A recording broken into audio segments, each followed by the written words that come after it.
Hello lovely people and welcome to another video. If you're new around here, my name is Lauren. Welcome to my channel. So today I am going to talk about books. I mentioned in my last video that I'd actually managed to read a lot of books last year, which I hadn't done for a long time. Basically, long story short, I used to really love reading, and then I did English at university, and being told what to read all the time and reading the same kind of things all the time, and critical theory, which is really boring, having to read that all the time completely destroyed my love for reading. But I've managed to sort of claw back some of that passion, and I read a lot last year, mostly by reading on the bus and sort of finding like pockets of time that I wasn't using and sort of reading then, and also cutting back on like social media as well. So today I thought I would talk about 10 books from last year that I absolutely adored. So they're sort of like my top 10 reads from last year. So let's get into it. So the first book I want to talk about, I read on my Kindle, so don't have it physically to show you, is Promising Young Women by Caroline O'Donoghue. I read this book really quickly. I think I did it in just under a day, because it is magnificent. It's so well written. The writing is delicious. So you just want to gobble it all up because it's so good. Basically, it's about Jane, who is an online agony aunt, an anonymous one, and also she works in advertising. She gets promoted at work and starts having an affair with her boss, and then sort of things start to fall apart. And it's just so well written. It's really absorbing. The story is fantastic, and I absolutely loved it, and I will read it again this year, I think. I also can't wait for Caroline O'Donoghue's next book to come out. I'm not sure when that is, but it completely left me like wanting more from her. It was brilliant. I loved it so much. So Promising Young Women by Caroline O'Donoghue is like, if I was giving it a star rating, it's a solid 10. I loved it. So if you follow me on Twitter or Instagram, then the next book that I want to talk about will come as no surprise to you. It is Dolly Alderton's Everything I Know About Love. Now, this is a memoir about Dolly's sort of relationships throughout her 20s, mostly with herself and her friends. And it's so wonderful. It's incredibly relatable. You're reading it and you feel like you're there with her. I loved it so much, to the point where I went to an In Conversation With event with Dolly and Emma Gannon, which was brilliant, and this is signed. So I've actually met Dolly, made a massive tit out of myself because I got really nervous, sorry, and yeah, but this book is incredible. It meant so much to me, and it's just one of those ones that I feel like I've bought copies for everyone. I've like given it to my mum, my sister, my best friend. I actually have her copy up there waiting to go to her, and it's just wonderful.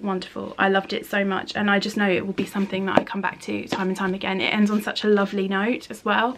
So yeah, if you haven't read this, I know that the paperback is coming out soon, and it has an extra chapter, so definitely get on it. It's fantastic. It's beautifully written. It's very funny. It's very sweet. It's very sad. There are moments that are like where you're sobbing. I won't ruin it, but it's wonderful. It kind of makes you feel all the feels all the way through this, and I loved it so much. Speaking of books that kind of made me feel all the feels, my next favourite was Eleanor Oliphant Is Completely Fine by Gail Honeyman. I read this at the beginning of last year, and me and my best friend have like a book club situation, so we both read it and we both absolutely loved it. It's incredible. The writing is amazing. So basically, this book is about Eleanor Oliphant, the titular character, and she has a very sort of simple life. She goes to work every day, wears the same clothes, eats the same thing, and then every weekend she buys 2 bottles of vodka and gets paralytically drunk, and that's just how her life is. And then one day she goes to a gig and completely becomes infatuated with the lead singer, and it's how her life changes from that moment onwards. It's a very pivotal moment in the story, and it's amazing. It's what the key theme is. It's about loneliness, and particularly how loneliness affects young people, and it's just so incredibly done. It's heartbreaking, and you can feel it. The loneliness, her loneliness, is palpable, and it's just such an amazing book. So I would definitely recommend this to anyone. It's just wonderful, and I loved it so much, and it's so heartbreakingly sad, but it's funny. It's kind of like you spend the first half of the book thinking, is Eleanor autistic or is there something wrong with her, but actually it's just that she's never had anyone, and it's heartbreakingly sad when you realise that. It's so good. I loved it so much. So my next recommendation I don't actually have here because I've lent it to my best friend, but it is Sally Rooney's Normal People. I read this really recently. I think I read it about a month ago, maybe 2 months ago, towards the end of last year anyway, and I just haven't been able to get this story out of my head. I loved it so much. So basically Normal People is about Connor and Marianne, and they meet at school. They've known each other a really long time and they start sleeping together and a relationship starts, but for whatever reason they're not together, and then basically it's kind of like one day in that we keep revisiting these people and their relationship and how it develops, and they are so deeply in love with each other and they just won't admit it, and it's things like that. It kind of drives you crazy, and that they just say what you want to say, use your words, but they don't, and it's truly wonderful. I loved it so much. Sorry, that's my phone. It's just a brilliant story. The writing is incredible. It kept me gripped the whole way through, and it's just really a wonderful book. I loved it so much. So before I go into my next favourite, I should really apologise about the lighting. I'm using natural lighting at the moment, and it's so bright because there is snow on the ground, and I've had to shut one of my curtains so you can actually see me, but that's why I have this sort of like situation going on. So sorry about that if it's distracting. Nothing I can do about it really, but yeah. Anyway, my next favourite book was This Will Only Hurt a Little by Busy Phillips. I was left with such a book hangover after reading this book. I just sort of carried it around with me for a couple of days, sort of willing there to be more. It was just so brilliant. Basically it's Busy's memoir as she's growing up and becoming an actress, and it's brutal. There's some moments in there where you're just kind of left a bit breathless by the things that have happened to her. So, but it's ultimately it's very hopeful, and it has a nice ending. It's so wonderful. There are moments that are completely devastating. So she was raped when she was I think she was 14, and she's going through that and reliving it and sort of unpicking it, and it's completely devastating. Your breath is taken away with how awful this situation was. And it's very, despite sort of the very heavy subject matter, it's very hopeful, and you're just completely on Busy's side the whole way through. And like after reading this, I've become completely obsessed with her, and like I love her Instagram and everything. So I think this is one for, I think everyone should read this really. I've like I bought it for my best friend for Christmas. I was like, read it, just read it, and then we can talk about it. And I loved it so much, and also completely obsessed with this outfit. I think it's a great cover. I know you shouldn't judge books by covers, but we all do. Yeah, anyway, I loved it so much. Another book that has stayed with me for a really long time and sort of left me breathless from how devastating it is T. Carter's I Stop Somewhere. Now this is not a memoir, this is fiction, and it's basically about Ellie, who has gone missing. When you read the story, she's dead. You learn that very quickly, and it's basically how her first boyfriend, who she was completely in love with, raped and murdered her, and it's told from the perspective of her ghost, and it's how these boys are brought to court, and it's incredibly powerful. It's brutal and searingly honest, and it ends on a really hopeful note, but there are moments where it's very difficult to read. So I will say there should be some kind of trigger warning with this book, but everyone should read it. It's so powerful and heartbreaking and so sad. So basically the worst thing about it is that Ellie is brought up in a single parent family. It's her dad, and because she is, I believe she's Hispanic, or she's definitely Latina or Latinx, I think it said. Sorry if I'm being offensive, but basically she's very shy. She lives with her dad. She feels like she's invisible and that she doesn't matter to anyone, and then she meets Caleb, and he makes her feel beautiful and seen, and she falls completely in love with him, and he uses that to kill her. And it's haunting. It stayed with me for a really long time. And it made me cry, and you can hear I'm getting a bit upset now. It's just one of those things. Is so incredibly powerful, and I think it was one of the best books I read last year. But and I read it very quickly as well, but there are times at the beginning like it opens and her ghost is in the house where she died, and she's watching him rape another girl, and she's just saying that she stayed there because she wanted someone to be there because no one was there with her. And it's just, it's so awful but so brilliant and so wonderful. It's one of those ones that stayed with me. I just loved it so much. And but it's devastating. It's incredibly devastating. It's brilliant, and I think everyone should read it. One of my absolute favourite books from last year was J.B. Priestley's Delight. Now, I don't know if you remember from GCSE English, but J.B. Priestley is sort of a post-World War I playwright and writer, and he wrote An Inspector Calls, which is what I did for my GCSE, and I can tell you I hated that play, but this is a truly wonderful book. So basically it's a collection of essays. I think it was written post World War I, but it might have been two. This is the 70th anniversary edition, and that came out this year.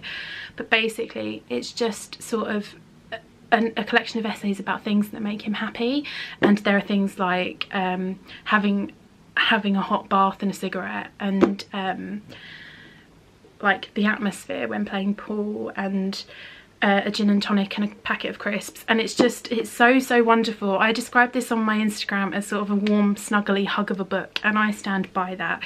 It's so positive. And fountains as well, like he loves fountains. He has an essay dedicated to them. It's so easy to read, it's so uplifting, and it's just so joyful. It's completely delightful. Hence the name Delight. But there was one sentence that has sort of stayed with me, and I just think it's the most gorgeous sentence, and it's literally in the essay about Paul, and it's, "Our simplest pleasures are rarely simple, for are we not spirits lost and probably far from home?" And I just think that's the most gorgeous sentence. And I loved this. This book is truly amazing, and there are things like he talks about getting a football kit on Christmas Day and going out and playing in the snow. He talks about playing with children. He talks about going for a barbecue. It's so wonderful. It reminds you of all like the little pleasures and all the joy that can be got from the small everyday things. And also this edition is absolutely stunning. So I loved this book a lot, and I think lots of people should read it. I think everyone should read it just to make you happy. And again, I'm so sorry, I have to apologise for the light. It's literally right ahead of me now, but I don't want to stop filming, so we're just going to both have to put up with it. Sorry about that. So I've had to give in and draw the curtains because it was too bright and you could not really see me, so hopefully this is better. My next favourite book is Eat Up by Ruby Tandoh. Now, I don't know if you remember, Ruby was a contestant on Great British Bake Off about 5 years ago, maybe longer, but she's become a really successful food journalist and author since then, and I just absolutely loved this book. First of all, it's a beautiful book, and that's very important to me. Secondly, it's an absolute joy. I read it in a couple of days, and the writing is almost edible in that it's just delicious. I know I've said that a lot. I use food adjectives a lot to describe writing. I just devoured it. But basically it's about how it's about nutrition, but it's about the joys of eating what you want. And basically there's things like she remembers eating ice cream at Southend Pier, and it's like what an amazing thing to be alive at the same time as waffles and ice cold cans of Coke and What's-Its, and it's wonderful. I really loved it a lot. I've read it twice now actually, and it's just so amazing. And what it also did was kind of turned me on to Nora Ephron's writing, which I will get to in a minute. But it's basically, she looks at research about how you get so much more when you're eating something you're choosing to eat rather than eating what you feel like you should. So there's a lot of research to suggest that you get more benefit from eating something you're choosing to eat nutritionally rather than eating like a salad, so that you get more from eating. I don't know, Ruby explains it really well. I'm really badly paraphrasing, so I'm really sorry, but it's just so good. And if you like food writing, which I do, it's a real passion of mine. Hate cooking though, fun fact. This is just fabulous. It's really interesting. it's really beautifully written, and it's just so very, very easy to read. So I loved this so much. It was brilliant. So I think I've got a couple of books left, but the one I want to talk about right now is What Would the Spice Girls Do by Lauren Bravo. I made my best friend read this. I basically just throw book recommendations at her, and God love her, she reads them all. But I read this when it first came out. It's a really quick read. It's something like, it's less than 200 pages, but basically it's about the Spice Girls' impact on both popular culture and sort of the Spice Girls generation.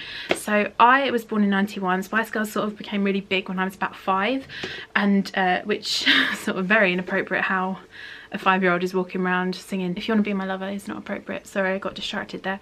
Anyway, it's kind of how the Spice Girls generation grew up, and the consensus is that, you know, us woke snowflakes are more aware of terrible social injustices and things like that.